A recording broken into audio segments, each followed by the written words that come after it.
मोदी जी सही काम कर रहे हैं, तो उस मुद्दे पे भारत के अंदर इलेक्शन होंगे 2024 के।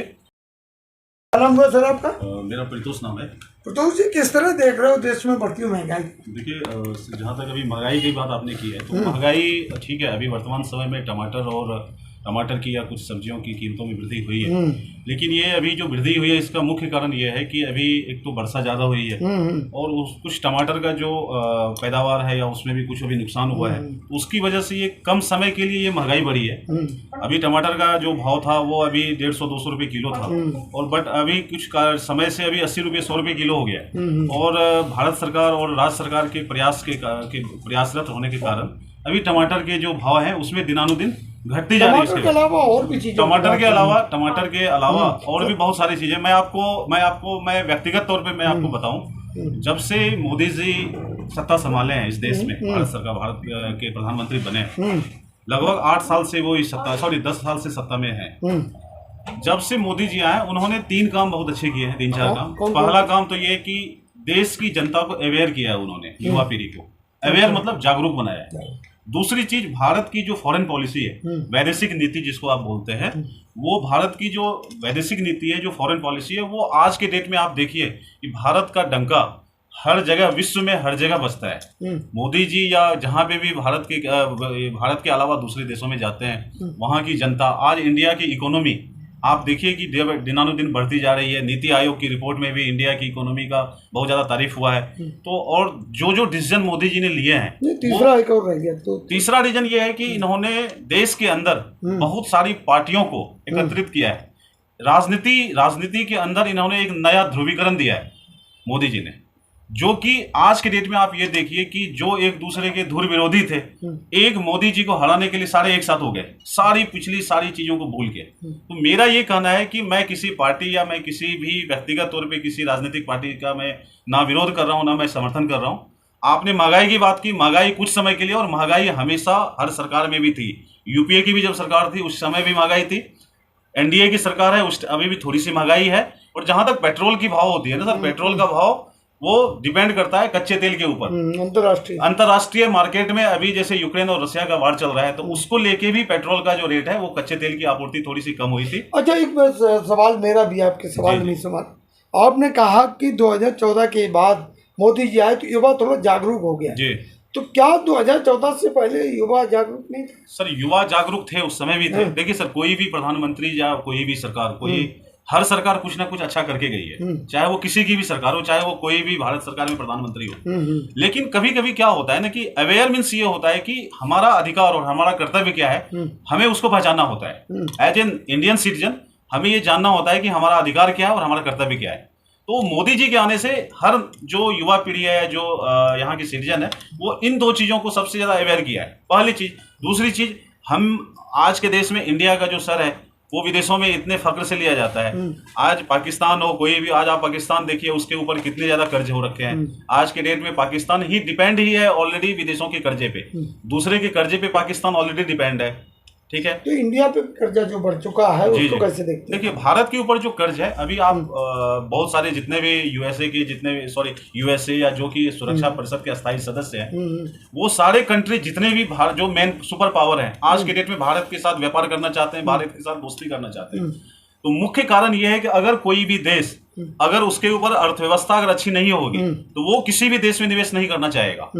अगर भारत की अर्थव्यवस्था सही है और भारत अगर सही गाइडलाइन पे चल रहा है, तभी तो कोई भी विदेश या कोई भी दूसरी जो देश है वो हमारे यहाँ पे निवेश करना चाहते हैं, ठीक है। तो मोदी जी ने ये काम जरूर किया। आज के डेट में मोदी जी अभी फ्रांस दौरे पे गए, रक्षा सौदा में बहुत सारा इन्होंने डील किया है। उसके पहले भी वो अमेरिका गए, अमेरिका से भी बहुत सारे उन्होंने, वहां के बहुत सारे बिजनेसमैन से मुलाकात की उन्होंने। अच्छा, जीडीपी पर क्या कहेंगे?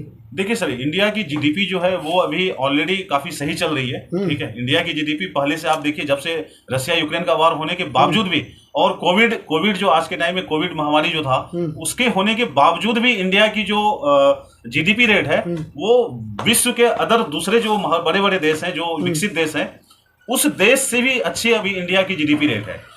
जीडीपी रेट इंडिया का इसीलिए किसी पूरे वर्ल्ड का अभी इसीलिए कम हुआ है कि एक तो कोरोना महामारी के कारण से थोड़ा सा उस पर असर पड़ा है, दूसरा यूक्रेन और रशिया के वॉर के कारण भी भारत की जीडीपी नहीं, ये पूरे विश्व की जीडीपी पे इसका असर पड़ा है। तो लेकिन फिर भी नीति आयोग की रिपोर्ट है, फिर भी अभी जो ऑलरेडी जो वर्ल्ड की जो एक सर्वे आई है उसमें भारत अभी फास्टेस्ट अभी अभी ऑलरेडी ग्रोथ जो है अभी जीडीपी के हिसाब से कर रहा है। अच्छा, अब आते हैं थोड़ा राजनीति पर। जी बताइए। एक तरफ 26 दल है, एक तरफ 38 दल है। ओके, किस तरह की टक्कर देख रहे हो 2024 में? देखिए सर, कोई भी पार्टी या कोई भी 38 दल हो या 26 दल हो, मोदी जी के नाम पे, जैसे पिछले भी साल इलेक्शन हुआ था तो ऑलरेडी भाजपा अकेले 301 सीट आई थी लेके, मतलब पूर्णतः बहुमत सिर्फ भाजपा ही लेके आए थे। बट होता है क्या कि अभी मोदी जी के साथ जो अभी 2-3 दिन पहले भी जो बैठक हुई थी दिल्ली में, उसी की बात में करें। उसमें क्या है कि 38 दल आए, उसमें बहुत सारे ऐसे दल हैं जिसका एक भी सांसद नहीं है, और 26 दल जो कांग्रेस की जो वहां पे बेंगलोर में जिसका इंडिया का जो नाम गठन नाम हुआ है। देखिए सर, मैं किसी भी पार्टी से व्यक्तिगत तौर पर मैं नहीं जुड़ा हूँ। दिक्कत यह है कि आपके कोई भी प्राइम मिनिस्टर के वर्क पे, कोई डेवलपमेंट पे भारत की जनता इतनी जागरूक है, भारत की इतनी जनता समझदार है कि वो ना कोई जाति, ना कोई धर्म, ना कोई किसी भी व्यक्ति विशेष पे नहीं देती है। भारत विकास कर रहा है, भारत के अंदर ग्रोथ हो रही है, मोदी जी सही काम कर रहे हैं, तो उस मुद्दे पे भारत के अंदर इलेक्शन होंगे 2024 के, और चाहे 38 पार्टी हो या 26 पार्टी हो। आज के डेट में 38 पार्टी में भी, जैसे मैंने अभी आपको बताया कि बहुत सारी पार्टियां जो है अभी वहां पे एक भी सांसद नहीं है, फिर भी वो अपने साथ लेके चल रहे हैं। देखिए, जो विपक्ष का काम होता है, विपक्ष का काम ये होता है कि ऑलरेडी वो अपने जो सत्ता पक्ष के हैं उनको टक्कर देना, उनको जो है ऑलरेडी उसके साथ करना। तो सत्ता पक्ष वाले भी अपना कोशिश कर रहे हैं और विपक्षी वाले भी जो है अपना कोशिश कर रहे हैं। अच्छा अरविंद केजरीवाल साहब जो दिल्ली के मुख्यमंत्री हैं, या पश्चिम बंगाल के मुख्यमंत्री ममता बनर्जी है, बिहार के मुख्यमंत्री नीतीश कुमार जी है, अखिलेश यादव जी हैं समाजवादी पार्टी के जो राष्ट्रीय अध्यक्ष हैं। देखिए, कोई भी नेता खराब नहीं होता, कोई भी नेता ऐसा नहीं है कि कोई भी, हर एक नेता अच्छे होते हैं, लेकिन अभी वर्तमान समय में जो सर हालात है ना, मोदी जी के टक्कर देने वाला विपक्ष में कोई है ही नहीं। सबसे बड़ी चीज जो है कि आपका अपोजिशन अगर स्ट्रांग नहीं है तो सत्ता पक्ष उस पर हावी रहेगा। सबसे बड़ी बात यह है। तो इसलिए अभी आप ये देखिए कि आपस में जितने भी विपक्षी टीम है, जो कि इंडिया के नाम से इन्होंने अपनी एक वो बनाई है, गठबंधन बनाया है, इस इंडिया टीम के अंदर आप देखिए कि आपसी लेवल पे वैचारिक मतभेद कितने हैं। हर आदमी पीएम बनना चाहता है, तो जब आपके अंदर आपसी सुलह ही नहीं होगी तो आप राजनीति क्या करेंगे? सबसे मुख्य कारण ये है। और दूसरी चीज, उस पार्टी में, विपक्षी पार्टी में कोई ऐसा मुख्य चेहरा भी सामने नहीं है कि who is the candidate of prime minister. Okay, तो उस केस में जहां तक अभी इन्होंने बताया, राजू जी ने बताया कि 60-40 का रेशियो रहेगा, मैं तो सर आपको ये बोलूंगा कि ये 60-40 नहीं, ये 90 और 10 का रेशियो होगा मेरे ख्याल से। रीजन फॉर दैट कि जिस इंडिया 10 और एनडीए 90। फॉर द रीजन काफी लंबा गैप। हाँ, फॉर द रीजन क्या है कि जनता, आप ये देखिए कि मोदी जी जब से इंडिया के अंदर आए, मैं किसी धर्म या किसी मजहब के बारे में कोई उल्लेख नहीं करना चाहता। आज के डेट में देखिए, मैं हिंदू धर्म से बिलोंग करता हूँ, मैं सनातन को मानता हूँ, और भारत के अंदर सनातन धर्म या किसी भी विश्व में सनातन धर्म सबसे सर्वोपरि होता है। सनातन धर्म में आप कोई टेररिस्ट नहीं मिलेगा ज्यादा, ना आपको किसी भी तरीके का भावुकता होती है इस धर्म के अंदर।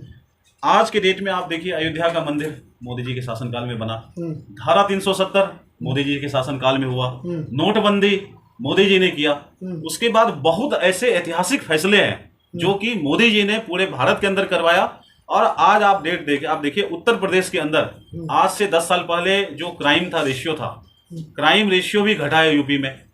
योगी जी जब से आए, बड़े बड़े माफिया जो उस टाइम में वो लोगों को क्या जवाब दोगे जो कह रहे कि मोदी जी ने सब कुछ बेच दिया है? देखिए सर, मोदी जी ने सब कुछ बेचा नहीं है। आज के डेट में मोदी जी देश की आने वाले 40 साल के लिए ना, देश की अर्थव्यवस्था के बारे में सोच रहे हैं। आज के डेट में एक एग्जांपल देता हूं कि लाल किला है जैसे अपने दिल्ली के अंदर, लाल किला की देखरेख के लिए उन्होंने किसी प्राइवेट कंपनी को कॉन्ट्रैक्ट दिया है, डालमिया कंपनी को। रेलवे का बहुत सारा ऐसा पार्ट है जो उसके मेंटेनेंस के लिए या उसको प्राइवेट कंपनी को दिया है। सर मुझे एक बात बताइए, अगर प्राइवेट कंपनी उसको अच्छी फैसिलिटी प्रोवाइड करवा रही है तो उससे क्या होगा कि सेंट्रल गवर्नमेंट का जो बहुत सारे जो बेनिफिट्स हैं, जो प्रॉफिट है, वो हमारे बढ़ेंगे। ठीक है, तो मोदी जी ऐसा नहीं है कि देश की चीजों को बेच रहे हैं, बेच नहीं रहे, वो देश की अर्थव्यवस्था को $5 ट्रिलियन जो एक अभी हमारे यहाँ पे चल रहा है कि $5 ट्रिलियन बनाना है, मोदी जी उस पे काम कर रहे हैं। और आने वाले कुछ सालों में, आने वाले कुछ समय में भारत एक ऐसा समय आएगा कि $5 ट्रिलियन भी हमारे देश का इकोनॉमी जो रेट है वो हमारे यहाँ पे होगा। तो जनता वोट जो देगी वो किस बात पे डेवलपमेंट पे देगी, या मोदी जी के चेहरों को देख के देगी, या जो आप बता रहे इन फ्यूचर में जो बता रहे आप उस पर देगी? देखिए, जनता जो है ये मोदी जी के चेहरे पे नहीं देगी। जनता जो है सबसे पहले तो देश के विकास पे देगी, देश के डिफेंस सिस्टम को देखते हुए रक्षा सौदे पे करेगी। क्योंकि देखिए, अगर एज ए इंडियन हमें गर्व फील होता है कि आज से पहले जो भी प्राइम मिनिस्टर हुए वो कभी भी पाकिस्तान में सर्जिकल स्ट्राइक नहीं किया। वो हमारे यहाँ पे आतंकवादी मार देता था, चला जाता था। आज के डेट में श्रीनगर के लाल चौक पे हमारा तिरंगा शान से लहराता है, शान से अभी भी तिरंगा वहां पे फहराया जाता है। अभी बहुत सारे, अभी यहाँ पे G20 हुआ था, अभी कश्मीर के अंदर, आप श्रीनगर में अभी G20 का सम्मेलन भी हुआ था। तो आज आप देखिए ना कि आज भारत के अंदर किस तरीके से, आज इस तरीके से हो रहा है। अगर भारत का सम्मान बढ़ेगा तो इंडिया का जो नागरिक है वो अपने आप को गर्वान्वित महसूस करते हुए देगा। हमारे लिए सर देश, नेशन फर्स्ट, देश पहले है हमारे लिए। अगर हिंदुस्तान रहेगा तब तो हम इंडियन रहेंगे ना यहाँ पे। तो देश की रक्षा, देश की डेवलपमेंट और देश की जो फॉरेन पॉलिसी है, इन सब मुद्दों पे ऑलरेडी इस पे जो है वोट किया जाएगा। तो बिल्कुल हमारा भी यही मत है, जो तमाम लोगों का मत है, राजू भाई का मत है, भाई साहब का मत है कि देश सर्वप्रथम, देश अपना सर्वोपरि है, और देश हित में जो भी हम करें वो देश हित में करें, और जो अच्छा लगे वो करें। यहाँ पर किसी का दबाव नहीं। हालांकि रेशो इन्होंने भाई साहब ने 90 और 10 का भी दे दिया है, 60 और 40 की भी बात हुई है। अब आगे वाला समय देखता हूँ, आपका सुझाव है, आपका मत है, और अपने मत को हम तो ये कहते हैं कि सही प्रयोग करें, जहाँ भी आपको अच्छा लगे, जो आपको अच्छा लगे, अपना मत को बेकार मत करें, जाया मत करें। धन्यवाद।